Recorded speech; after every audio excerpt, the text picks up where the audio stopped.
Welcome to Faith in 5, a weekly video devotional designed to discuss practical spiritual concepts in 5 minutes or less. I'm your host, Mark Vandellen. The summer is a perfect time for road trips, and that means a lot of maps, GPS, and probably getting lost. If you're anything like me, even with the most technology at our hands, we still can get it wrong and get it screwed up.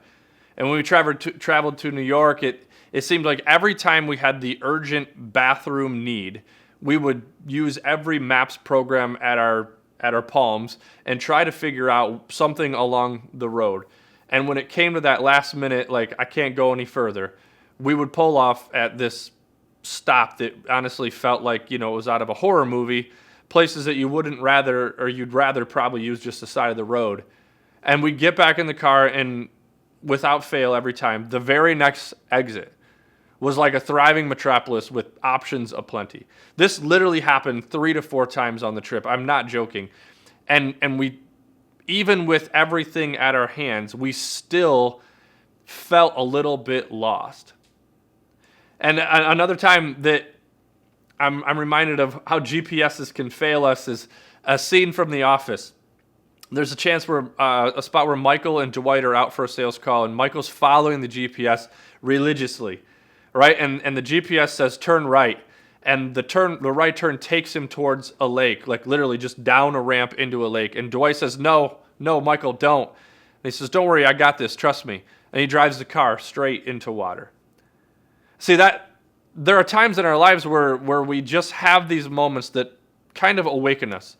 They make us very aware of the fact that we're lost, and maybe we don't have it all figured out. So I watched one of these moments unfold in a Tom Brady interview. It was after they had the Patriots had won a Super Bowl, and somebody asked him, What is your favorite Super Bowl ring?" And he smirked, the kind of coy Tom Brady smug smirk, and said, "My next one." And it was almost like in that moment you could see on his face the realization that mentality, that living by that philosophy would never end with fulfillment. Right? There's no question that it's probably the mentality that's had gotten him so much success. But you could see in the moment, he almost was like, wait, that seems like it's never going to add up. See, at some point, no matter whether we're lost in life or whether we're pursuing a bunch of things that just aren't going to add up, something needs to change. And so we're going to walk through the prodigal son story from the Bible, and I want to share it with you because it's a moment where it challenges us to consider that we might not have it all figured out. We might actually be lost and need some help. See, the whole story is found in Luke 15:11 through 32.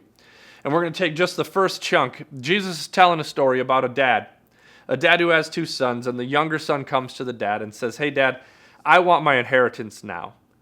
By saying that, you're essentially saying, I'd rather you be dead and that I can have your stuff than have you alive and still hang around. So Dad divided it, handed the younger son the money, and he went off and squandered it. It says he was really unresponsible with his money and found himself caring for pigs. So it even says he was so hungry that he was willing to eat the pig slop, but they wouldn't give it to him. I mean, he was at the bottom of the barrel, the lowest of the low. And my favorite part of this selection of verses is verse 17. It says, "And this brought him to his senses." See, at the point when Michael drove his car into the water, there wasn't much hiding the fact that he was wrong. There was a moment in the Tom Brady interview where he realized, oh my gosh, like, this isn't going to add up. And I'm hoping that today that we just start simple. We start this Prodigal Son series simple with an idea that we are far from God. Whether we've been apart from God our whole lives and we've never even considered him, or whether it's kind of a week-to-week, month-to-month seasonal drift, we should be intentionally moving back towards God. We need to take an assessment of where we're at. And so this week, the easy challenge is 2 things. We need to know where we're at, right? You need to know your current location or your start point when you're navigating. And so this week, ask yourself, where am I? What are my priorities, and what is preventing me from being as close to God as I possibly could be? And then the second thing you need to know is what's your destination? So if we make God the destination and we know where we are, once we've assessed where we are, we need to figure out what we would do to navigate to him. What turns do we need to make? What changes do we need to make to get from here to there?